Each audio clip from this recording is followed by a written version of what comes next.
ভারতের সেই প্রধানমন্ত্রী যার কাছে একটা গাড়ি কেনার টাকাও ছিল না, সেই প্রধানমন্ত্রী যিনি দেশকে শ্বেত বিপ্লব এবং সবুজ বিপ্লব দিয়েছে, আমুলের মতো প্রতিষ্ঠান গড়ে তুলেছে। अगर तलवार की नोक पर या एटम बॉम्ब के डर से कोई हमारे देश को झुकाना चाहे, दबाना चाहे, ये देश हमारा दबने वाला नहीं।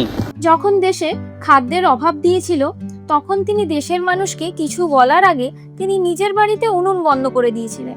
প্রধানমন্ত্রী হওয়া সত্ত্বেও একটা সাধারণ গাড়ি কেনার মতো তার কাছে টাকা ছিল না। তাই তিনি পিএনবি থেকে 5,000 টাকার ঋণ নিয়েছিলেন, যা পরে তার স্ত্রী নিজের পেনশন থেকে শোধ করেছিলেন। তিনি হলেন প্রধানমন্ত্রী লাল বাহাদুর শাস্ত্রী।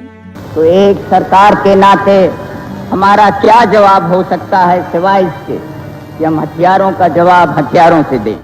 আজ ব্রিজ ভেঙে পড়ুক, পরীক্ষার প্রশ্নপত্র ফাঁস হয়ে যাক, কিংবা জলে বিষ মিশে যাক, তবুও কোনো নেতাদের বিবেক জাগ্রত হয় না।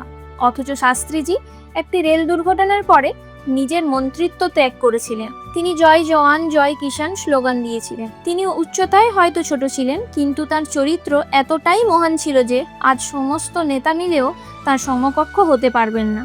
আর এই কারণেই আজ ভারতের ফেক নেতাদের চেয়ে শাস্ত্রীজির মতো প্রকৃত নেতাদের বেশি প্রয়োজন, যারা শুধু চেয়ার বা ক্ষমতা দখল করতেই নয়, বরং দায়িত্ব সামলাতেও জানতেন। আপনাদের কি মতামত কমেন্টে অবশ্যই জানাবে, আর বন্ধুদের সাথে অবশ্যই শেয়ার করবে।